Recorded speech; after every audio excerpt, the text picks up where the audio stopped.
Mheshimiwa Spika, kwa kuwa zaidi ya 60% ya watu wa nchi hii ni vijana, tutaweka kipaumbele kwenye sera na programu zitakazopanua fursa za kiuchumi, kutengeneza kazi na ajira, kuongeza wigo wa hifadhi za jamii na kuwajengea kesho iliyo bora. Ili kuhakikisha vijana wanapata nafasi ya kushiriki katika kujenga mustakabali mwema wa taifa letu, tutaweka kipaumbele kwenye ushirikishwaji wa vijana katika masuala ya maendeleo yao. Natambua kumekuwa na majukwaa mengi ya kuwafikia vijana, ila bado shughuli zao zinafifishwa na masuala ya kisiasa na majukwaa hayo kupoteza malengo na mvuto kwa vijana.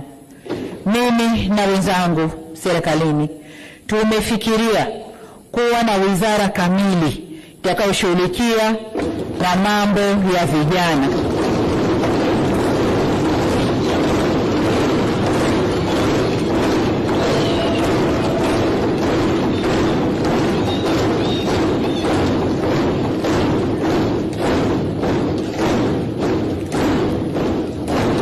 Asante sana Mheshimiwa wabunge. Tumeamua kuwa na wizara kamili badala ya kuwa na idara ndani ya wizara yenye mambo mengi.